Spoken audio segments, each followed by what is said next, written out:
Back in 1995, I saw the movie Apollo 13, and I left that theater and I actually emblazoned this above my desk, and it has run my life ever since.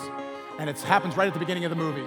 Tom Hanks is playing Commander Jim Lovell, and his wife are throwing a party on this particular evening, and it was July 20th, 1969. And the Lovells are throwing this party because Neil Armstrong and Buzz Aldrin are walking on the moon for the very first time. And my line comes at the end of the night when the guests have all gone home. There are beer cans strewn all over the backyard, and the Lovells are laying out in their chase lounges, and they're looking up at the moon, and Tom Hanks, playing Commander Jim Lovell, says these words.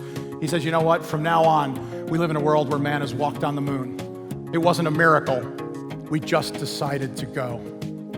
Wow. It wasn't a miracle. We just decided to go. I find these the most powerful words of hope I have ever heard in my life. Because to understand the power of that phrase, you have to back up to May 25th, 1961, where John F. Kennedy stands up before a joint session of Congress and later at Rice University and says the words that many of us have heard before. "I commit this nation by the end of this decade that we will land a man on the moon and return him safely to the earth. We do these things not because they are easy, but because they are hard."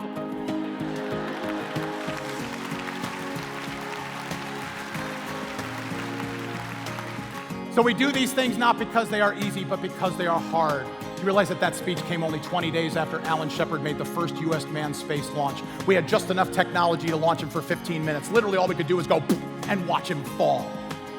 And yet, to lay out a broad goal where hundreds of thousands of Americans would work tirelessly to create things that had never been created before.